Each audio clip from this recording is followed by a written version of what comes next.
საქართველოში იბადებოდნენ და შემდეგ მუდამ წუხდნენ ამაზე.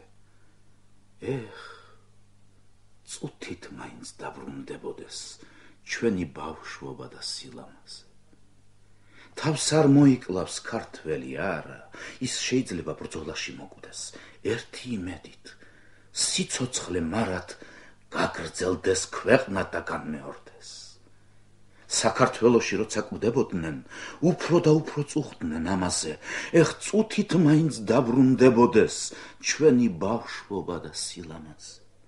ჩვენ ვაშკაცობა ძველთაგან მოგვდებს, ყველამ გაიგოს, ყველამ იცოდეს, ჩვენ შეიძლება ბრძოლაში მოვკვდეთ, მაგრამ არც მაშინ ვტოვებთ სიცოცხლეს, რადგან სიცოცხლე ასე ნავარდობს სიკვდილის ყველა კარი დარაზეთ და იმ ბედნიერ დღეს გაუმარჯოს,